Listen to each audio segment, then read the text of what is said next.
Romance, slice of life, the genres that remind us that even if the world ends tomorrow, anime will still find a way to say love is awkward, confusing, and occasionally involves monster meat. Fall 2025 is stacked. Sequels we've waited years for, wild new rom-coms, emotional gut punches, and even some nostalgic revivals. So grab some tea, get cozy, and let's take a tour of the fall 2025 romance and slice of life lineups. Kakuriyo's Bed and Breakfast for Spirits Season 2. Aoi's back in the spirit world, cooking for yokai and negotiating with hot demon lords. If Season 1 was cozy comfort food, Season 2's looking like a buffet of new recipes, new spirits, and more slow burn romance with Odana. Basically, spirited away with more food porn and more marriage proposals. And speaking of marriage proposals, how about a show where the proposals is literally a superpower? Tales of Wedding Rings Season 2. Sato's still out here collecting magical wives like Infinity Stones. Season 1 leaned hard into the ecchi but also surprised people with big fantasy battles and surprisingly sweet romantic moments. Season 2 looks to be doubling down on both, so if you like your love stories with explosions and boss fights, here's your fix. But maybe you want your romance with fewer explosions and way more martial arts? You have Ranma 1.5 Season 2. Ranma's back, baby, and Takanahashi chaotic rom-com gets another season of its reboot. Gender bending hijinks, martial arts nonsense, and the most absurd love polygon in anime are all still here. For old fans, it's nostalgia. For new fans, welcome to one of anime's most chaotic love story. Now let's jump into the shiny new stuff, starting with a show that asks, what if romance was served medium rare past the monster meat Milady? Lady Malforia is basically the Gordon Ramsay of monster hunting. She's determined to prove orc steaks belong in fine dining, not in the dumpster. Unfortunately, her culinary passions don't exactly attract suitors. This is until she meets the blood mad duke, who's equally terrifying and hungry. Fine dining, but make it romance? From exotic meats to another guilty pleasure, embarrassing old fan fiction made real. The dark history of the reincarnated Villainess. Our heroine wakes up trapped inside the edgy self-inserted fanfic she wrote in middle school. She's the Villainess. Her characters are all cringe incarnate. Every day is a fight against her own death flags. Imagine my next life as a Villainess. It's meta, chaotic, and exactly as fun as it sounds. Okay, let's take a breather from fanfic hell to something a little bit more wholesome with robots. Alma-chan wants to have a family. Alma's a combat robot who doesn't care about fighting. She just wants to learn what a family is. Between her bricking scientist parents and her curiosity about love, this is basically Clan Ed meets Chobits with a side of sci-fi heartache. Bring tissues. And from robots learning love to Senpai learning how to not be awkward. Awkward Senpai, my awkward Senpai. Kanahawa Senpai is clumsy, shy, and about as smooth as sandpaper.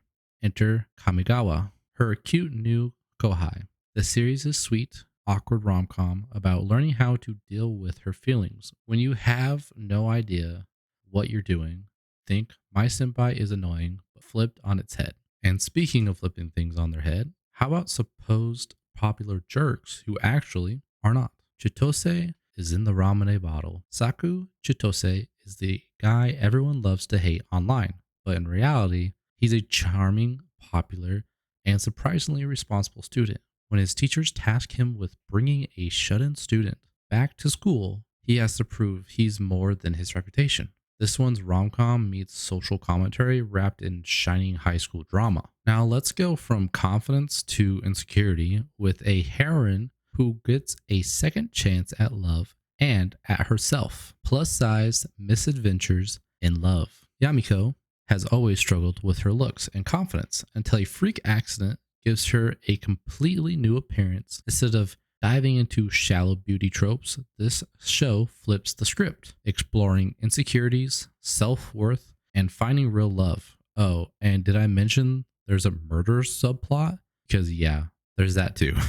From self-discovery to a rom-com that's literally about expression, or the lack of, inexpressive Kashiwada and expressive Ota. Ota's the class clown who can't hide anything on his face. Kashiwada is his complete opposite. A girl with a poker face so good she could win the World Series of Poker. Their dynamic? Ota trying to make her react, only to spectacularly and accidentally fall in love. It's goofy, sweet, and proof that opposites really do attract. And now for a romance where the stakes are literally life, death, and a cursed noble family. Forget that night, your majesty. Lunia marries into a cursed duke's family to save her life, only to run away after one fateful night. Years later, the duke tracks her down and discovers she's been raising his child in secret. Dramatic reunions, political intrigue, and a second chance romance. That's giving big Bridgerton meets gothic fantasy vibes.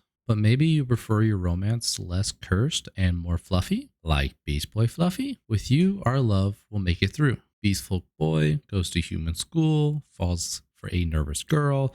It's basically classic Monster Boy x Human Girl fluff with a sprinkle of social commentary. Expect tail wagging and prejudice metaphors. From beasts to gamers, and yes, romance can be competitive. Let's play. Sam is a indie game dev whose neighbor is a popular streamer who tanks her launch review. Romance, comedy, and memes collide as real feelings sneak in between patch notes. Bonus adorable dog cameo. And if you're craving pure teenage drama, a star brighter than the sun. Sei and Koki have been friends forever, but high school changes things. Sei realizes she's in love, but she's not the only one. Cue love triangles, teen drama, and the eternal question, who does Koki actually like? It's classic soju vibes with a modern polish. Okay, but what if your childhood crush was a robot maid pretending not to be a human? Mechanical Marie. Arthur just wants the perfect robot maid, but instead he gets Marie, a stoic martial arts prodigy pretending to be one. Cue banter, misunderstanding, and a surprisingly sweet romance about two people learning to open up, even if one of them is supposed to act like a appliance. From fake robots to fake villainesses, except this one punches back. May I ask for one final thing? Scarlett's fiance humiliates her at a ball by breaking off their engagement. Her response? Punch him in the face, of course.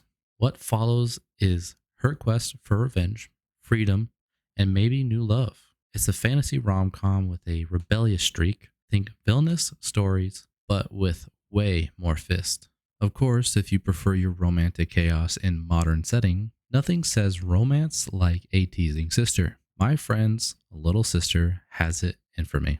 This one's all about a friend's little sister who can't stop teasing the protagonist. Think Nagatoro or Uzuki-chan energy, lighthearted, cheeky, and full of chaotic rom-com antics. Sometimes love really does come from the last person you expect. Let's shift gears. Touring after the apocalypse. The world may be ended, but that's not stopping these two girls from going sightseeing. It's part road trip, part slice of life, part meditation on finding joy after everything collapses. Think Girls' Last Tour, but with more bikes, more jokes, and maybe a little bit more hope. And if the end of the world isn't emotional enough, here's a romance with a sci-fi twist that'll hit even harder. Dusk Beyond the End of the World, Akira wakes up from cryogenic sleep to find that the world ruined. Marriage replaced by a system called Elsie, and his girlfriend possibly gone forever. Then he meets Yuguri, who looks just like her, and proposes. It's a melancholy sci-fi romance and asks the question, what does love mean when the world has already ended? Let's close things out with something simple, sweet, and clumsy. Yano-kun's Ordinary Days. Kiriko is a class president who ends up taking care of her new classmate, Yano, a boy who seems consistently injured. Turns out he's not abused, just absurdly clumsy. She patches him up daily, and in the process finds herself falling for him. It's wholesome, gentle romance, the anime equivalent of a warm blanket. And that's the fall 2025 romance and slice of life lineup. Monster meat, villainous chaos, robots, learning love, teasing sisters, and post-apocalyptic bike trips. It's a wild season. Personally, I'm keeping my eye on A Star Brighter Than the Sun and Inexpressive Kashiwada and Expressive Ota. Which one are you excited for? Drop your picks in the comments, like if you loved love, and subscribe so you don't miss the fantasy and isekai lineup. I'm Roasted Otaku. Thanks for watching, and remember, sometimes the slow burn is worth the wait.